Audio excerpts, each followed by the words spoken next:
Hello, I'm Barry. And I'm Chris. Welcome to Coull Discussions. Today we're going to be talking about the election. What else? Everybody else is. Take two. Well, the results, anyways. Go check out our pre-election where we gave our predictions, and we talked a little bit about a little preamble to the election. It was on election night last Tuesday. It's been 1 week. It's been a week. We've elected a new president of the United States. Well, not we, because I'm Canadian. What am I talking about? In case you've been living under a damn rock, Donald Trump won 288 electoral votes to, I can't remember, 226 or something like that. It wasn't close. Now, okay, mind you, the popular vote went to Clinton. She won by like 0.05 or something percentage of the popular vote. Like 2 million votes or something like that. Yeah, it's a lot when you consider it's 150 million people voting. But It wasn't even 150 million. It was like 100 million. It was 60 million to 59 million or something, wasn't it? So okay. Out million. of 150 people that can vote, but so he won, and he won quite handily. Yes, he did, and now, apparently it was a shock to everybody because the polls previous said that Hillary Clinton was 90%, upwards of 90% to win. Yep. Now there's been breakdowns of all age categories and stuff like that. I saw two that are drastic, and that is if millennials just vote, Hillary Clinton would have won 500 electoral votes. And the way that it went down is that all the old people who were white voted, and that's why Trump won. Oh, see, whereas I've seen polling data that says otherwise. See, this is what we're talking about. This is what it is. All this polling data and all this poll crap is broken.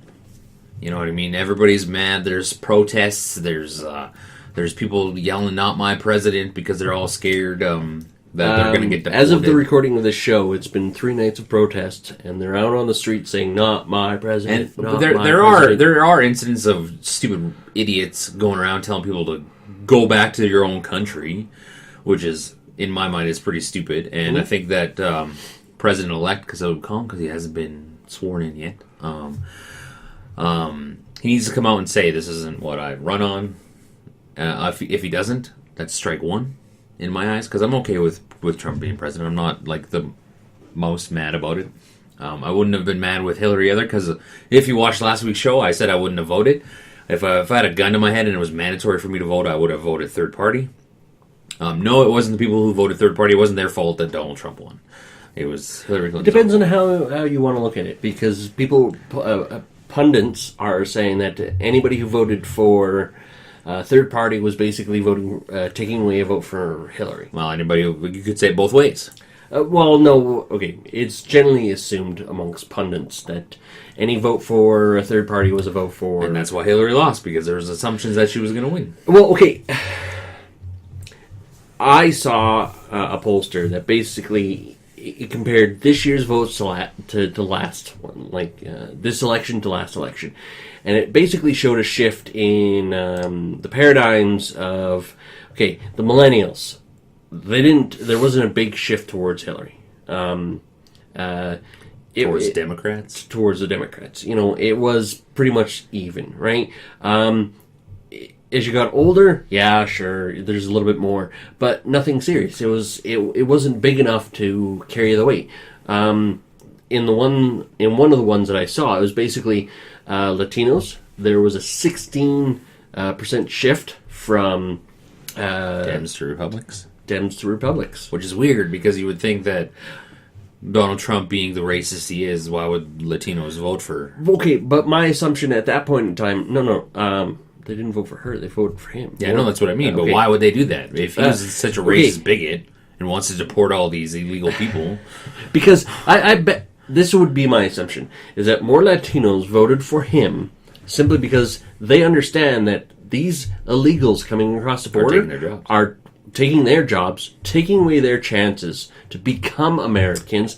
And they also are aware that maybe not all these people that are crossing the border are the ones that we want to be letting in. Ladies and gentlemen, the election summed up right there.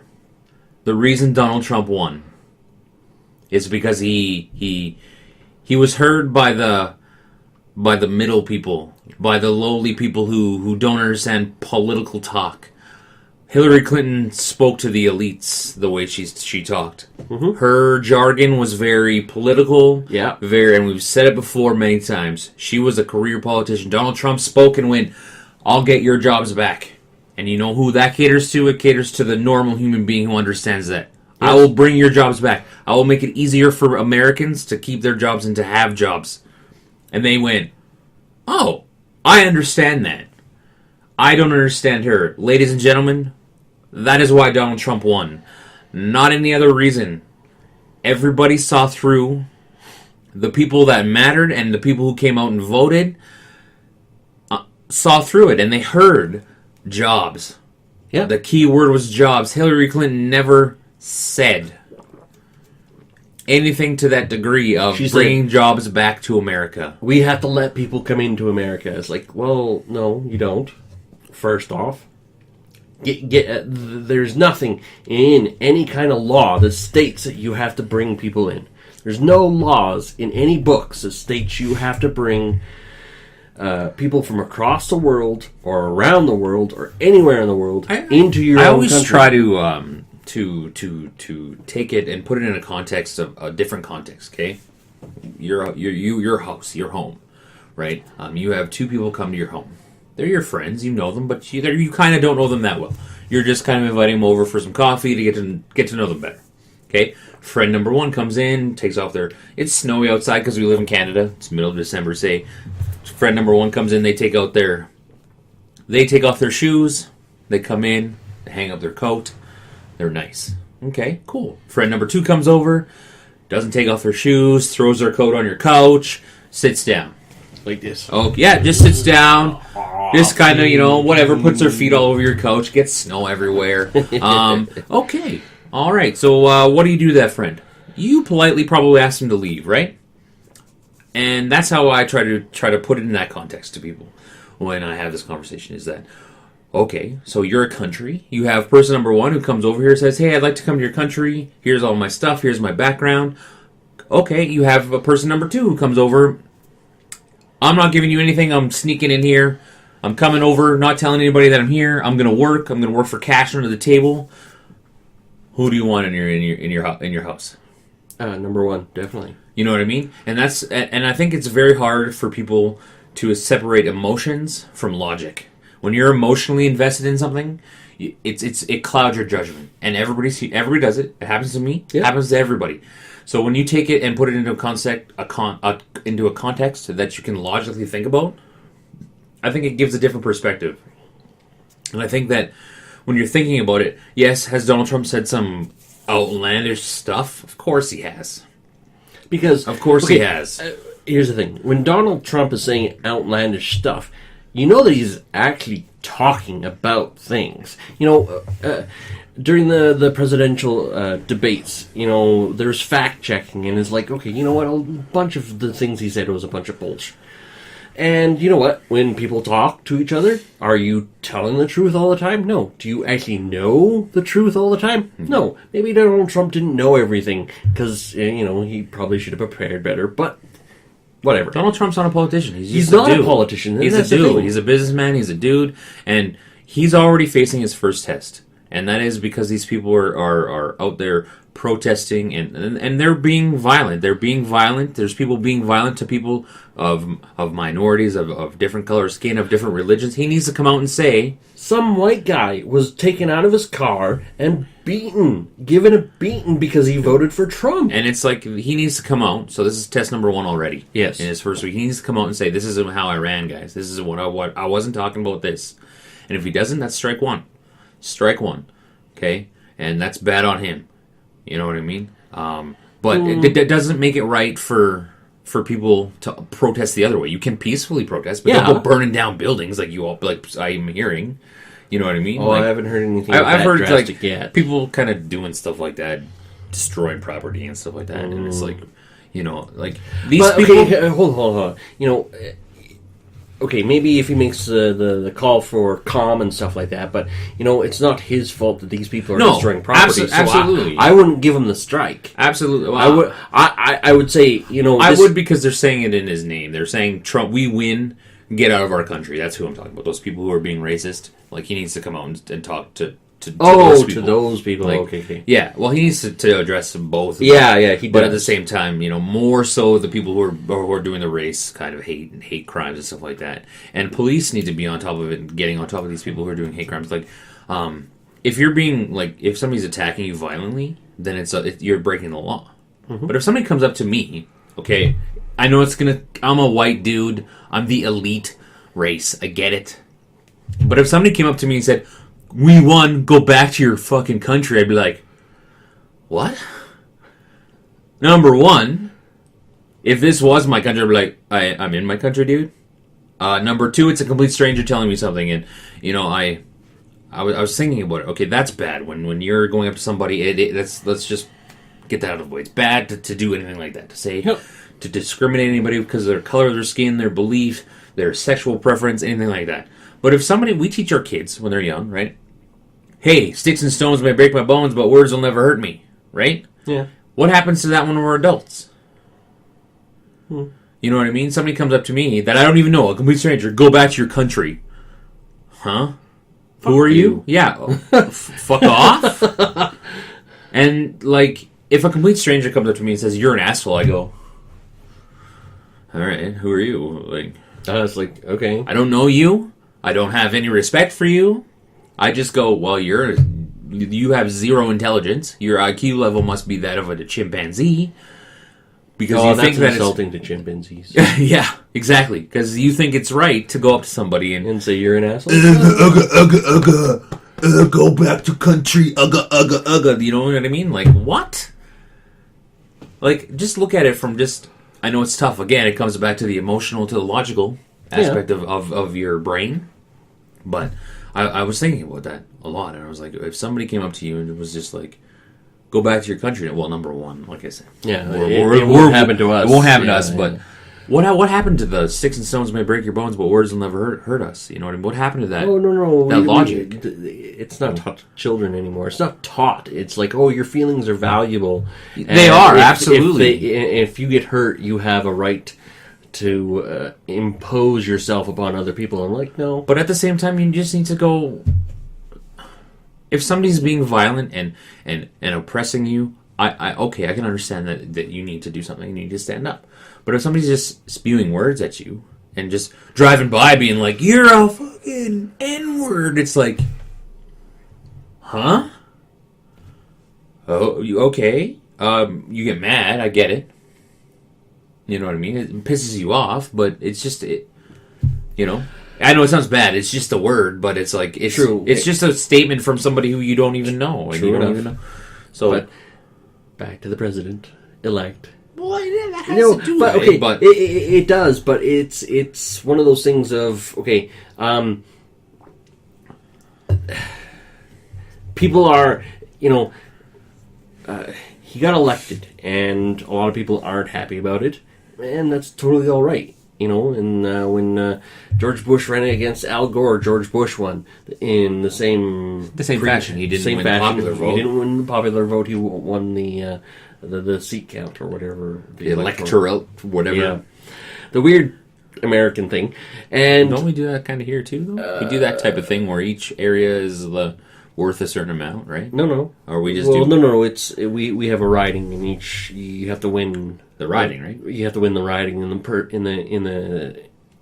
in the House.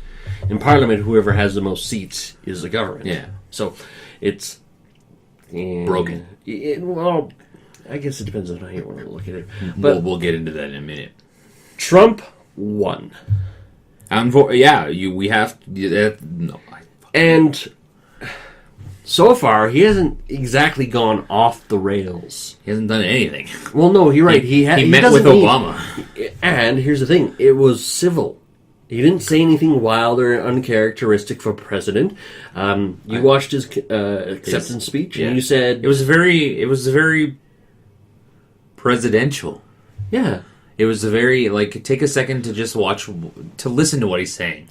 When he was talking... And don't just listen, hear it. Hear what he's saying. And how he said a couple times, if I recall correctly, that they need to come together as Americans. Yes, we need to come together as people. Yeah, and we need to come together and make America great again, so to speak. And it's He never once. He says we. He never said the white people need to come together. No, and the thing is, he reached out to black folks. You know, he in a speech he reached out and was like, you know what, Democrats have failed you.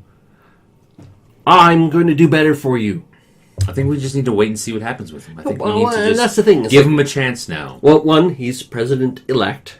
You know, not He until get assassinated between now and whenever it's very, inauguration is. Who knows? So, January 20th, once he's Well, he's got the sworn transitional in, period now, right? Once he's sworn in, he has to pick his cabinet, he has to pick his staff and and everything like that. Let's see how he does that. Yeah. Because honestly, the Americans are better off in this regards because he can pick anybody he wants. He can go up to Think about his Bill Nye and go, I want you to be in charge of education. or climate change or whatever. Or whatever. Just think He about doesn't have to pick from a politicians. pool. Yeah. He can go to anybody, unlike here in Canada, whereas a cabinet is picked from the MPs that were voted in. So Yeah. you have limited amount of people in which you can pick from. Obviously, you want to pick law for law, medicine for medicine. But if you don't have a doctor elected in, you got to pick a non-doctor to run your. That's kind of happened here in Alberta because the NDP got in. They have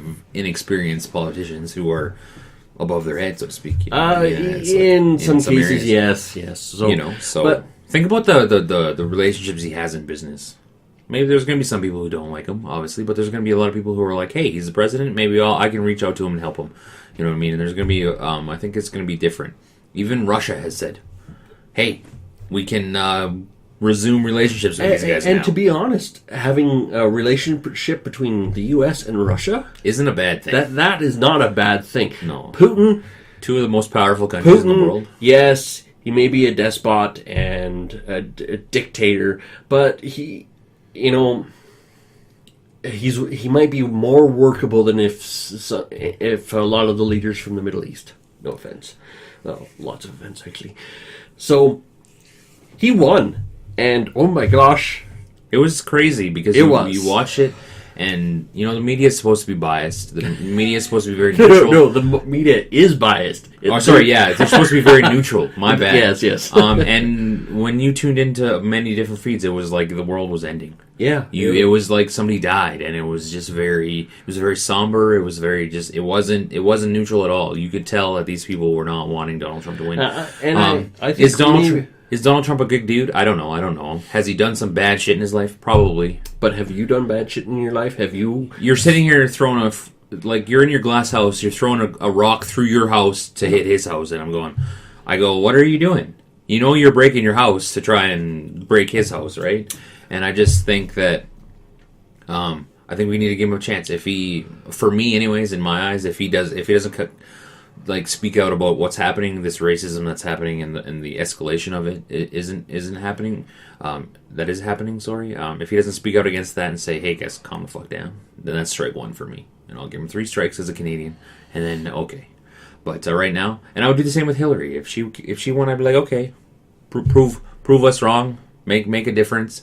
What are you guys gonna? What are Americans gonna do if Donald Trump does amazing? And in 4 years, people go, oh, shit, now we got to vote for this guy again because he did great. You know what I mean? And I just think that... okay, the next 3 years, I'm really hoping that, one, the media takes some time to reflect, and the Democratic Party takes some time to reflect. Because they need to start realizing that the world doesn't revolve around New York and LA. The world, the United States... There are other people, and it just proved right here. Yeah, there's more in the middle, too. It just sounds like, people think he's going to tell women to stay home, and people think he's going to just take every Muslim or every person and throw them out of the country. And if he does that, of course I'm going to be like, you're an idiot. Yeah. You know what I mean? I don't like his stance on abortion. I don't like that. I don't like his stance on... I don't like some of his stances, but I'm going to give him a chance. I don't like some of Justin Trudeau's stances, but he's fucking the boss of the country.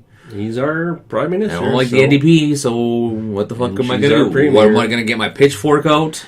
We can protest, yes. Make it peaceful. Don't destroy stuff don't because destroy things. that's very counterproductive. Just give him a chance. That's all I'm saying. You got 4 years. And in the next 4 years, develop some candidates that can actually go up against. Exactly. And, there we go. Congratulations to the President-elect Trump. Everybody's going to be looking at you, and everybody's going to be... The whole world is on... your eyes are on Trump right now. The whole world, not just America, everybody is looking at you going... Because guaranteed, this is exactly what's going to happen. If he does well, we're going to see more candidates like him all over the world in democratic countries. We are actually going to see more candidates like that in Western Europe right now. There are already parties up there, and I bet you they're going, look, if Donald Trump can win... Because he's saying things that people are actually talking about. We can win too. And there's going to be elections in France, Germany, Belgium, and I think Norway. And they all have Trump-like This could parties. be the end of the world. This could be, but it also could be the start of something new. It's kind of that unknown.